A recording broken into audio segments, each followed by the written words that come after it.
Hello, everyone. This is Jonathan Little for PokerNews.com, and today I'm going to be reviewing another hand from that same $1,000 buy-in World Series of Poker event I played last year. This hand is from day 3 of that tournament. We made a pretty deep run, and I actually think I butchered this hand. So the blinds are now 5,000, 10,000, and we are playing with a 45 big blind stack, but we're actually against a 40 big blind stack of a tight, aggressive kid. He raises under the gun to 24,000. I'm sorry, from second position to 24,000.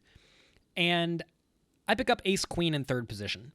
And this is a pretty interesting spot because if this player has been legitimately tight, I think folding could be the right play. However, I don't fold ace queen too often. So we're probably either going to call or 3-bet. The times you want to 3-bet are when you think your opponent will give you very clean information.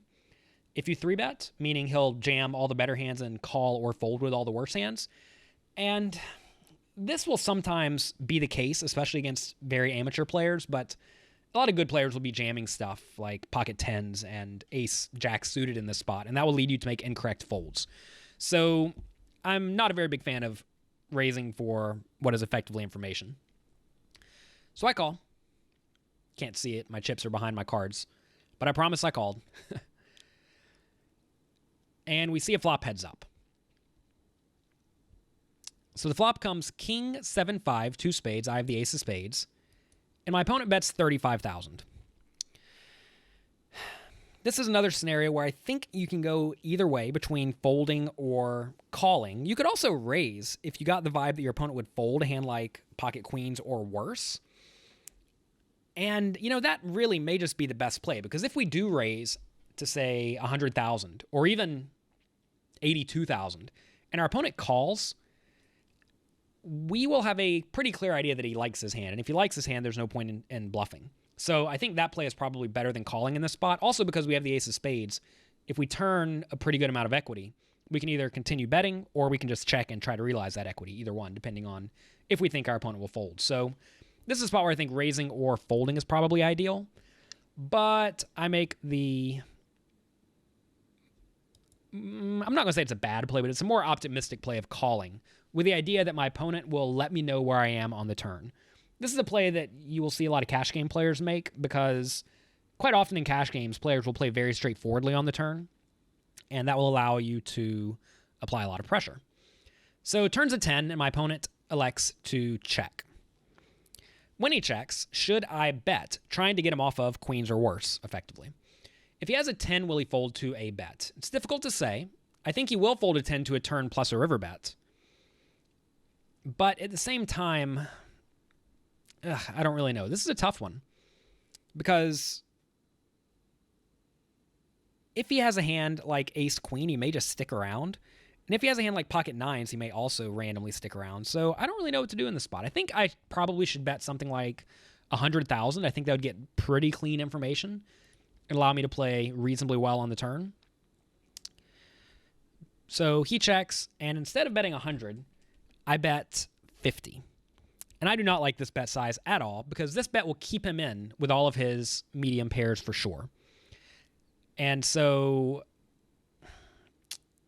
if he's going to stay in with all of his medium pairs for sure, I have to plan on betting the river. But if I bet the river, I think I want to make a fairly sizable bet. So I think this is one of these spots where if I'm going to be betting the turn, I want to be betting the turn kind of big, again, to get all those marginal hands out. Or if I bet small, I need to bet small with the intention of really blasting the river. So he does call, as expected. River is another 10, completing the flush. So I have the nut flush blocker, which is great. So this is a scenario where I have to ask, is there any bet size that will make my opponent fold a king? Because if we can make him fold a king, we're pretty much going to make him fold his whole range besides a random hand like Jack 10, which he's not going to fold to any bet even when the obvious flush comes in. So against some players, if you think they're going to view a small bet as a quote-unquote obvious value bet, a small bet actually becomes about as good as a large bet in terms of making your opponent fold, because they're going to see that small bet and think, well, it's obviously a flush. Some players may also view a big bet, perhaps an all-in bet, as obviously you trying to get paid by a king. So this is a spot where it really does depend on what you think your opponent will do when it comes to betting or checking. So In general, I think I would have preferred a little bit of a larger bet on the turn. Notice if I bet just 15,000 chips more on the turn, the pot would be 30,000 more, so it would be 270, and my opponent would have 275 in his stack. So that would be a little bit closer to a pot size all in. So I really think my turn bet was not good. This was just a poorly played hand by me. So this is an example of what not to do. So anyway, on the river, I think I prefer an all in, but instead I go 85,000. So this must have been because I thought the opponent would fold a lot of his hands to a small bet, or at least most of his hands that were not flushes and tens. So I guess that's the reason I did this. That's really the only reason that would make sense. And my opponent did call. So when he calls, you'd think I'd lose. And sure enough, I do. He shows up with King Jack. Dicey spot. I think I perhaps could have won this spot. It's actually difficult to say because maybe my opponent was just calling me every time in this scenario. And if that's the case, then I obviously saved money. But an easier way to save money is to just fold on the flop or raise on the flop and get very clean information and know how to proceed versus your opponent, because it's really hard to continue on King 7-5 without a king when you get raised. So all in all, I really hate the way I played this hand. I try to show you all the hands that I played, both the good ones and the bad ones, and hopefully you appreciate it. I know a lot of people who make videos just show the successes, and the successes aren't the only way to demonstrate good hands. There's also a lot of value in seeing what not to do. So in this hand, like I said, I should have at least considered folding pre-flop or maybe even 3-bets.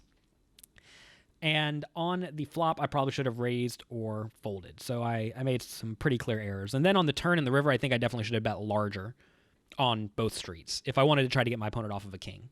So that's going to be it for this video. I hope you enjoyed it. Let me know what you think in the comments below. If you have any horribly played hands, feel free to post them and I'll take a look. Thank you very much for watching, and I will talk to you next time. This has been Jonathan Little for PokerNews.com.